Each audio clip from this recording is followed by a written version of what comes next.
let's take a look at the homework first on polarity.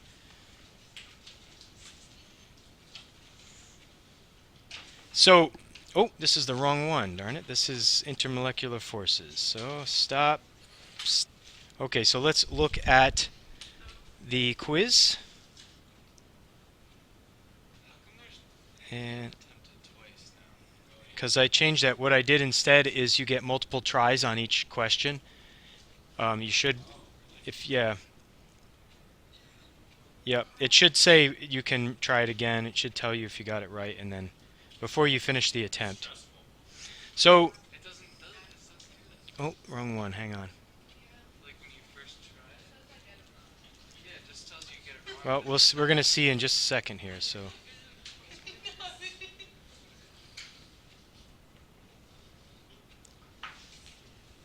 all right. So, which bond would not be polar? What'd you say? NN. Now we are going to use a simplified rule for this. So, on the video, they use the criterion, or they use the kind of cutoff of a difference of 0.4 in electronegativity, and if it's less than that, then it's going to be nonpolar. We're going to go right down to 0. We're going to say as long as they're two different elements, then the bond is polar. So, using that criteria, the only case of a nonpolar bond would be the two elements are the same that are bonded together. So O to O, N to N, whatever, Cl to Cl. That's the only case in which we would have a nonpolar bond. And I'll mention that again in the notes in a second. Which molecule would be polar? What did we say here?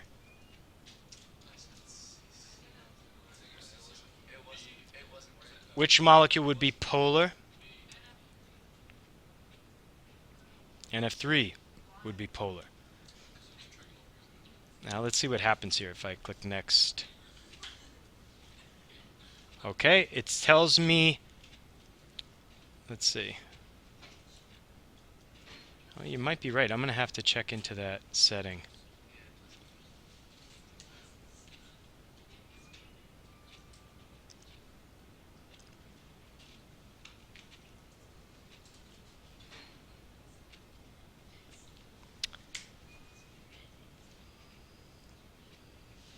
Alright, yeah, I'm going to have to check that setting. Okay, well, let's look at the second one. So the first one is pretty clear, right? But let's look at the second question. I am saying that this would be polar. Now remember, there's two things to check for polarity. You have to check for two things.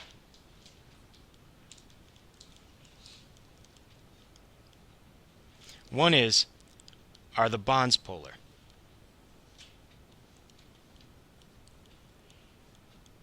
Are the bonds polar? And we're saying that if they're two different elements bonded together, then yes. So I'm changing it a little bit from the Brightstorm lady. I'm saying if they're two different elements,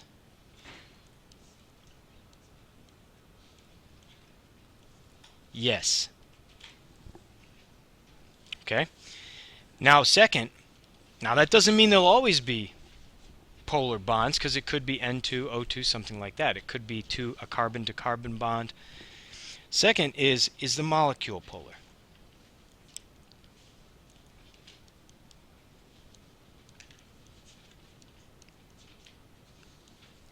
Now you have to follow the steps here. You can't be lazy about this. You must start with the Lewis structure.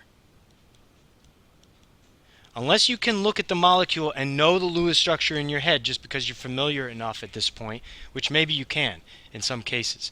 If that's not the case, though, then you have to draw the Lewis structure. So in this case, the Lewis structure is going to look like this.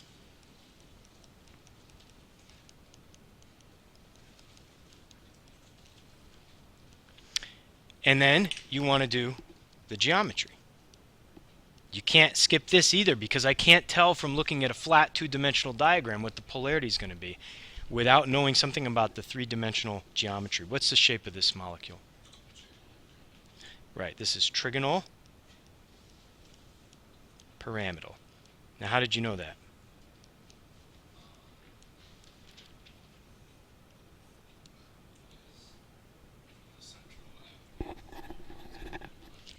Okay, 3 bonds and 1 unshared pair. So that's one way to do this.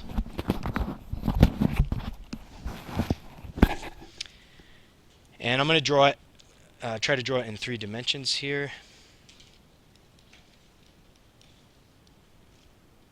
So this is what it looks like in 3 dimensions. So once you've done this, and we realize that the fluorine here is more electronegative. Now I'm going to do something that I don't think... Did she do this with the arrows on the video to show the polarity? Okay, good. So what this means is that the fluorines, because they're more highly electronegative, and how do we know that? Well, let's go to a periodic table. This is the ptable.com with the electronegativity. So I clicked on properties here, and then I clicked electronegativity. Fluorine has an electronegativity of 3.98. That's right here. And nitrogen's 3.04. So I know that this is polar. Also, I mean, just because they're different, I'm going to say they're polar. But this is actually fairly polar here. 3.0, 3.98. And what these arrows are showing is that that's the direction the electrons in the bond are getting pulled. So fluorine,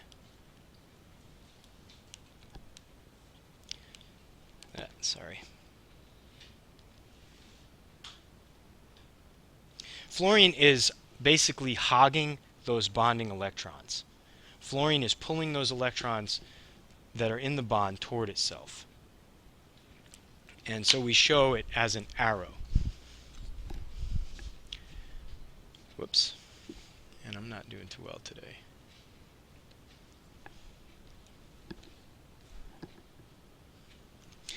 And then we show a positive sign here, because what happens is if fluorine pulls the 2 bonding electrons toward itself, then it makes this part of the bond a little bit more positive than the other part. Now, if this part of the bond is a little bit more positive than the fluorine side, then that means that the nitrogen side of the molecule is going to be more positive than the fluorine side. So fluorine hogs the bonding electrons.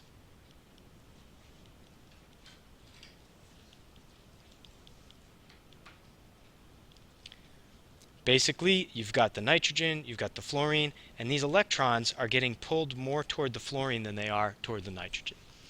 Basically, it leaves the nitrogen a little bit electron deficient.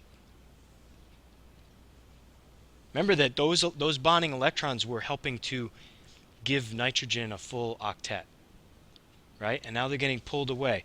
So what happens is then this part of the molecule has a partial positive charge, and this part of the molecule has a partial negative charge. And so the molecule has poles. It has different ends. When you think of polar, think of the Earth.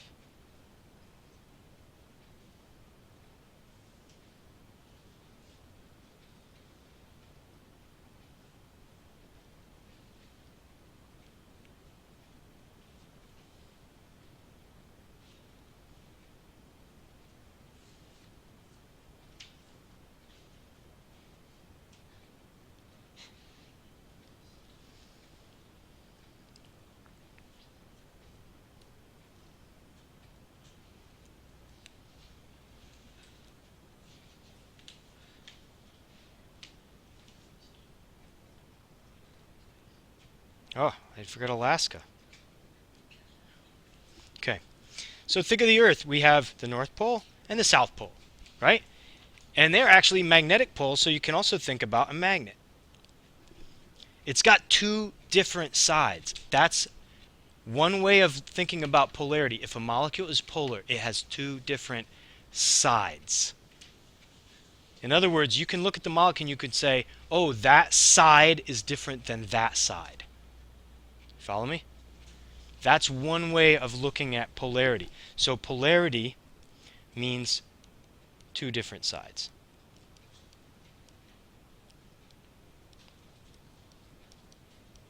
Now we can look at it a little bit different way too, but first I want to try another one, see if you guys can figure this one out. Let's do This one, SO2. Is this polar or not polar molecule? Is this a polar molecule or not?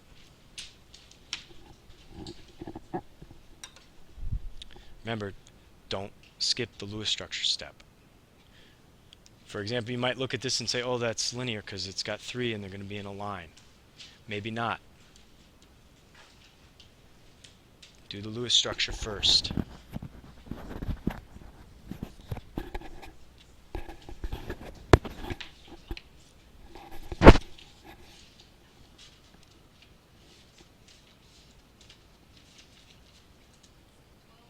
So the molecule looks like this with the Lewis structure, right?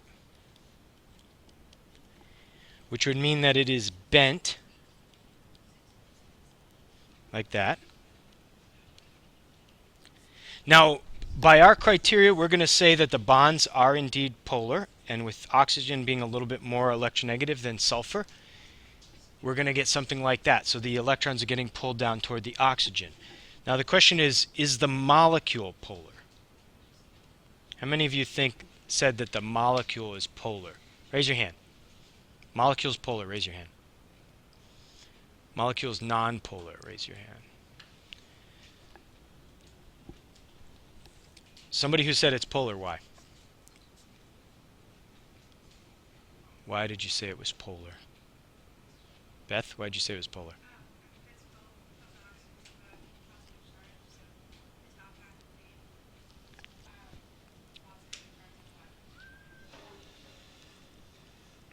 Oxygen's a little more electronegative, so that'll be the negative side. But when we're defining whether a molecule, or when we're deciding if it's polar or not, we don't really care which side is negative, which is positive. All we really care about is that there will be a difference between the two sides. So yeah, in this case, if I drew a line right here through the molecule, this is the positive side, this is the negative side. The molecule has poles, just like a magnet. In this case, they're electrical rather than magnetic. Positive and negative side. So it would look like this. Right?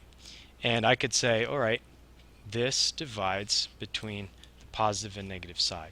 Now another way of looking at this is, so we'll say this is the second kind of viewpoint or second way of looking at it. Polar molecules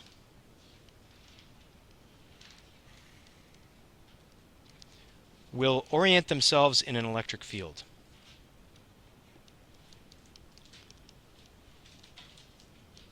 Think about a compass needle. Of course, that's in a magnetic field. That's a magnet orienting itself in a magnetic field. A polar molecule will orient itself in an electric field. So if I set up an electric field, maybe I've got two metal plates, and one of them, I'm going to hook these up to, say, a battery, so that I have this side is positive, this side is negative. And I put this polar molecule in there. What will happen is it will point like this, because the negative portion of the molecule will point toward the positive plate. So it would do this kind of thing. It would actually turn this way. And if I went in there and spun this thing around, it would find its way back to that orientation. Now once again, why does it have a positive side and a negative side? There's two aspects to it. One is that, first of all, there's unequal sharing in the bonds, so that all these electrons tend to be closer to the... Anyway, I mean, think about this. What is a bond? Remember, we talked about bonds being shared electrons, right? So if one atom is stronger than the other, then what happens is it just pulls those two electrons down toward itself. And it makes this side more negative than that side. Now the other aspect to it is we have to look at the whole molecule, because if these poles cancel each other out, if this difference in electron distribution cancels itself out, then the molecule won't be polar. For example, in this molecule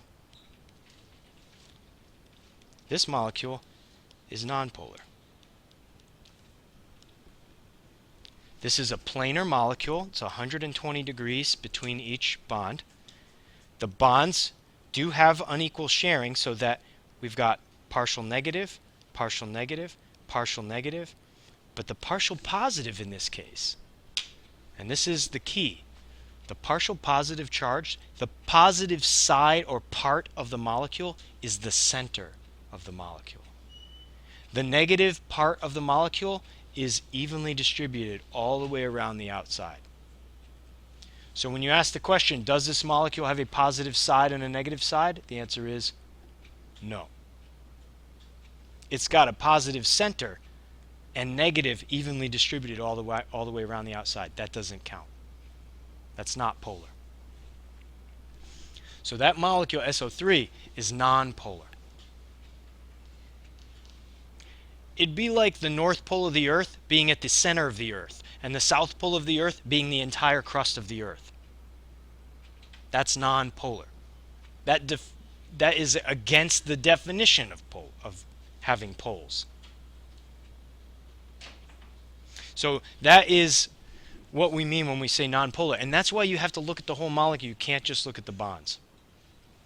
Now on the Brightstorm video, she was talking about things like, well, bent molecules are usually polar, and pyramidal molecules are usually polar. Tetrahedral molecules, you got to be careful. You could have either. Linear molecules, same thing. You got to be careful. And you're going to get some practice with this. Any questions on this electric field way of looking at it before I give you a third way of looking at it?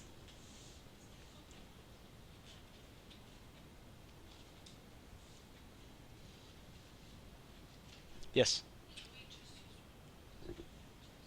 No, you can use whatever works for you. I'm just trying to give you different methods of doing this so that you can just pick the one that works best for you. All right, number 3. Symmetry. Now this is get a little technical. This is going to get a little technical, but some students actually like this better because it's less subjective. The previous methods are kind of hand-wavy, subjective ways of looking at it, thinking you kind of have to visualize things, what would happen. Oh, wait. I almost forgot. I've got a little demonstration for you of this.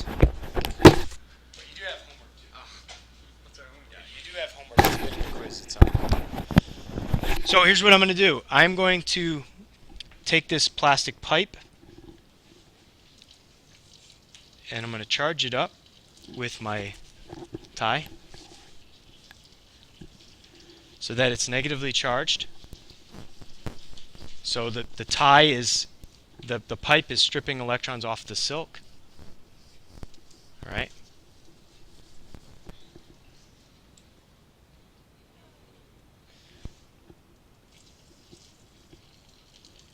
And the water is attracted.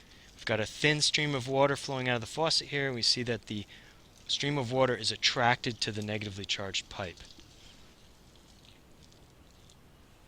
Can you all see that?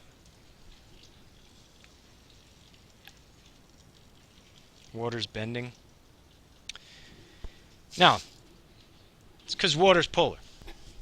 So let's look at and see if we can explain this. So I'm going to erase this part first for now. Uh-oh, sorry. I'm going to erase this part. I'm just going to show you what we saw. So here's the faucet.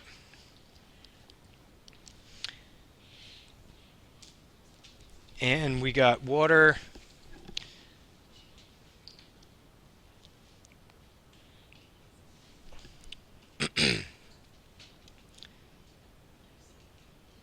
The stream of water is bending toward the negatively charged pipe. These are negative charges. And the question is why? So why does the water bend toward the pipe? Who thinks they've got a possible explanation? Let's take a shot at explaining it. Yeah. Okay, because it's polar. So let's go. Let's explain a little bit more. That's true. It works because water's polar, but why does that make a difference?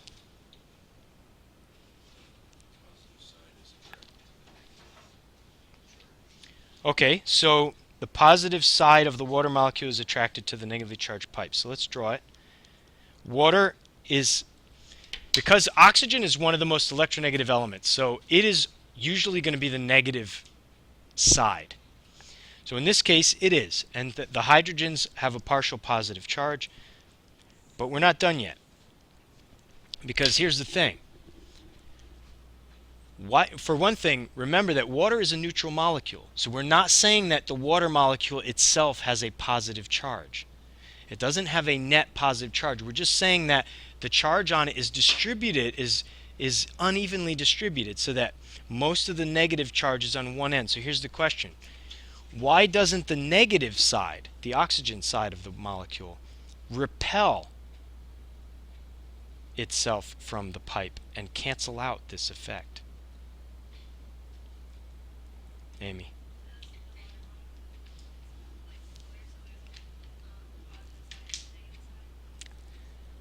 That's true. So why doesn't the oxygen repel the pipe? You're on the right track, Beth.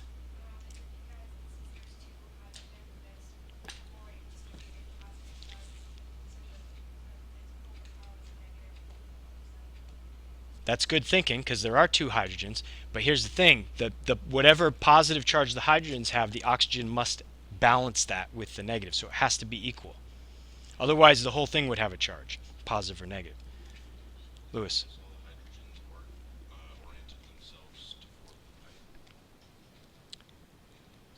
You're on the right track. The hydrogens did orient themselves toward the pipe. What do you know about Coulomb's law?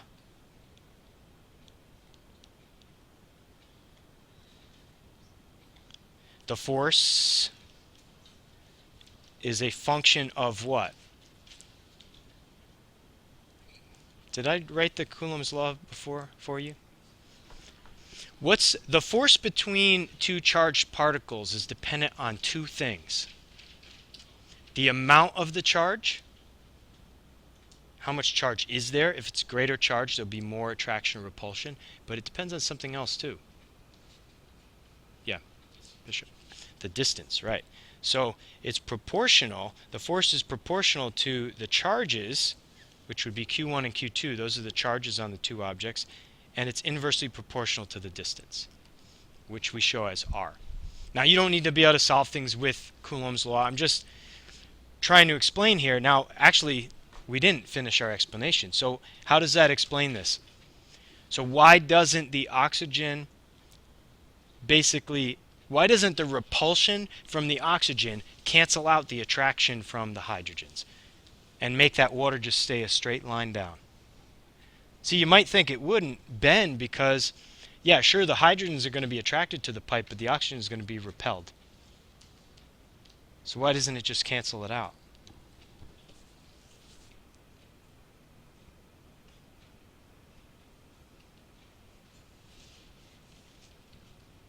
Why is... Well, let me ask this. Is the force of repulsion between the pipe and the water molecule greater or less than the force of attraction? The force of repulsion. Repulsion must be less than attraction. Otherwise, the thing wouldn't move toward the pipe, right?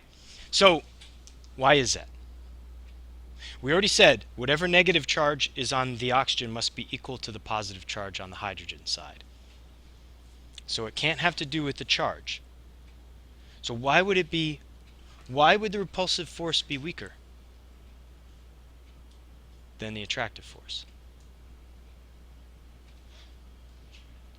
We already basically answered it. I just want to put it into explicit terms. Lewis. It's further away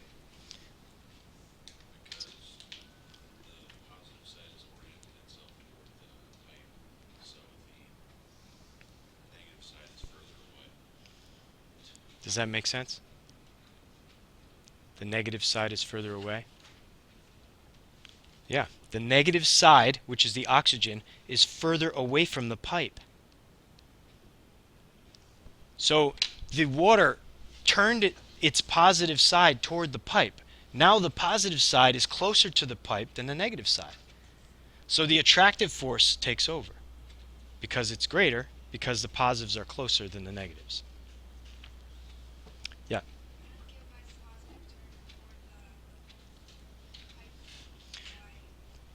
Because opposites attract. Right, yeah. Yep. Yeah, it basically went like this. So this is a water molecule. It turned towards the pipe like this. Now, if those hydrogens, which are the white balls here, if those are positively charged, or they have the partial positive charge, they're going to get pulled more strongly than the oxygen will repel because they're closer. That's a good question. What would happen if we made the pipe positive? Would this experiment work if we made the pipe positive? Yeah? So this is positive. So this goes like this. And then what happens? Same thing. So it doesn't matter if the pipe's positive or negative, the water will still move toward it. It's just that in one case it moves toward like this, in the other case it moves toward like this. Good question. How would you do it? There's only two options for charge, positive or negative. Issa, what were you going to say?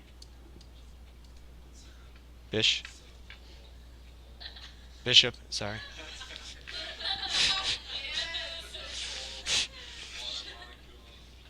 Yeah. Right. And that is a very important point to keep in mind. This water molecule is not an ion. This is not an ion. It is a neutral molecule. But most of its negative charge is on one side.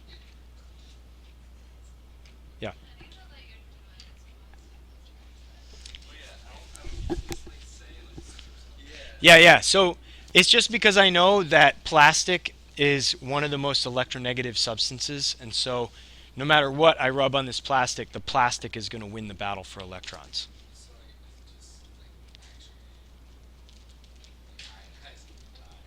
It's creating some ions on there. Yeah. So there is actually, I could take like one thing that's more electronegative than this PVC would be saran wrap. So saran wrap is really highly electronegative. So if I were to rub this thing with saran wrap, I could actually make this positively charged. All right. So that is an example of the whole idea. This is a good example of a molecule orienting itself in an electric field, like I pointed out above. So let's look at symmetry. Symmetry. Now, this definition, I'm going to write down a kind of technical definition, and then I'm going to break it down for you and explain it. So it says, for a molecule to be polar. Now, unfortunately, this definition only rules out polarity. So basically, it gives conditions for polarity. For a molecule to be polar. In other words, if it doesn't meet these conditions, then it can't be polar. It must not have, the wording is kind of awkward on this. It must not have more than one rotation axis, or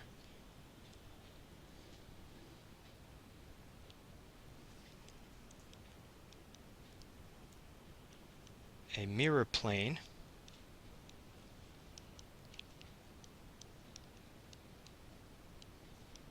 that does not include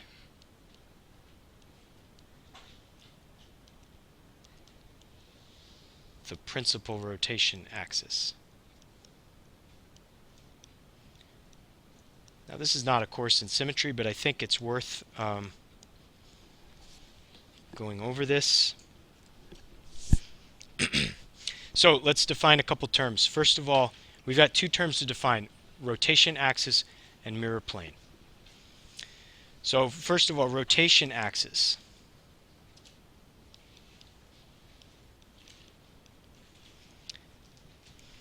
And it's easier for me to show this than to draw it, so those of you in TV land are going to have to imagine this. So a rotation axis is like this one right here. This is an axis for the molecule. If I hold on to this axis, I could spin this molecule, and every 120 degrees, the molecule will look the same. Every 120 degrees. That's what we call rotational symmetry. So this molecule has threefold rotational symmetry. We can turn it, and every 120 degrees, it will look the same. This molecule, right here, only has one rotation axis, however. Because even though I can spin it like this, around this axis, if I try to spin it around one of these axes, it doesn't work. See, watch this. How far do I have to turn this now until it looks the same? 360. That doesn't count. So if it were 180, that would be okay. So if every 180 it looks the same, that counts as a rotation axis. But if you got to turn it all the way around for it to look the same, it doesn't count. Everything has that. For everything that exists, if you turn it 360 degrees, it will look the same again. Right? So we're talking about, it's got to be at least, if you can turn it 180 and then it'll look the same. So that's a rotation axis. Now watch this. If I have a molecule like this, though, tetrahedron, this actually has 4 rotation axes. Because I can grab every bond and spin it around that bond, and I've got rotational symmetry. So this one has 4 rotation axes, whereas this one only has 1. Now, that's where that criterion comes in. For a molecule to be polar, it can't have more than 1 rotation axis. So this can't be polar because it has more than 1 rotation axis. Now watch this though. What if I take this hydrogen off and replace it with a chlorine? So now this one has 1 chlorine and 3 hydrogens. What did I do to the symmetry? I ruined it. Because now I still have a rotation axis here, but none of these work anymore. I got to go 360, and that doesn't count. So just by putting one on there, just one different element, I suddenly made it so that this can now be polar. Yes?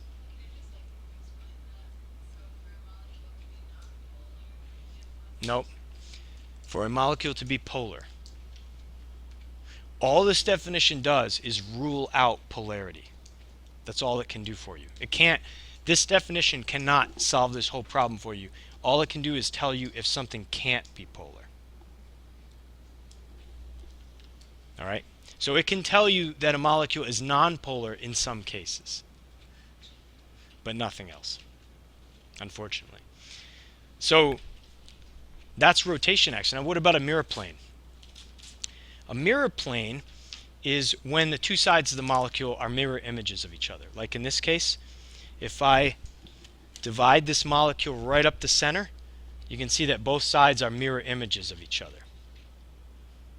Like if I took a big mirror and I just sliced it right through the center of this carbon atom here, or this central atom, then if you looked at this side, the molecule would look the same because this part would reflect into the mirror. If you took your body and just sliced a huge mirror like right through the center of your body and then turned like this, you'd basically look the same. Our bodies have something called bilateral symmetry. So we have the two sides are basically the same. Now, not exactly in the case of a human body, but essentially we have a mirror plane. It's not perfect. That's a mirror plane. Yes? Yes, it could. So that's a good question. So like what about this one here? This one has a mirror plane that includes these two bonds right here. So these two bonds would be part of the mirror plane in this molecule, and this would have 3 mirror planes. Yeah. Now, for a molecule to be polar, it can't have a mirror plane that does not include the principal rotation axis. Well, in this one, principal rotation axis is this one here, and the mirror planes all include that axis. There is no mirror plane that does not include that axis. So, like I said, this is fairly technical, but what I found in the past is that there are some students who prefer to use this because it gives you at least a little bit of a concrete way to, it's something that you can definitely figure out, is how many rotation axes and how many mirror planes it has. Let's try a quick test. Let's see. How about if I put 2 chlorines on here instead of 2 of the hydrogens? How many rotation axes does this have, you think?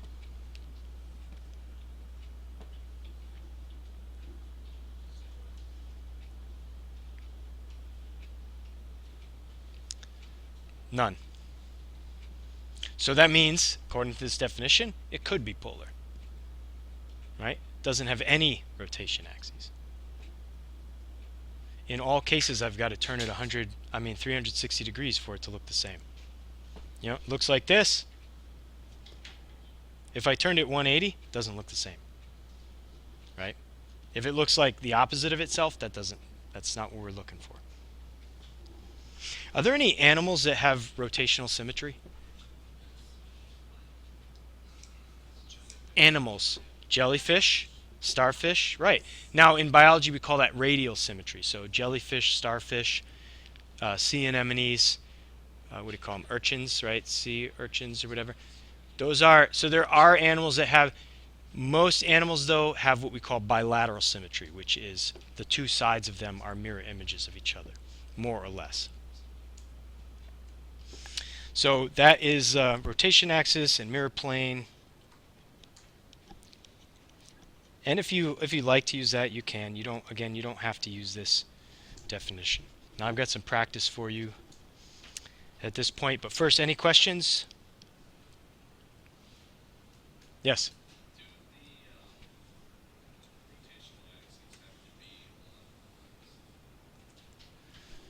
Do the rotational axes have to be on bonds? Well, let's see.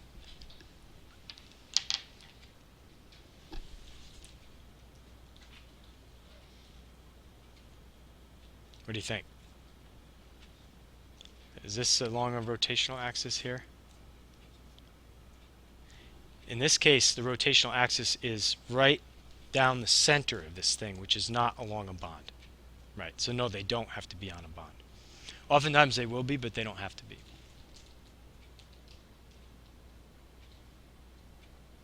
One kind of take-home message from this definition is that the more symmetrical the molecule is, the less likely to be polar.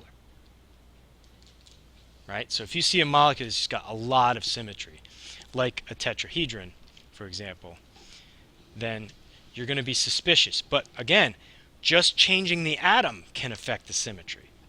Changing the element makes a big difference, because we're not just considering the geometry, but also the elements, what the elements are.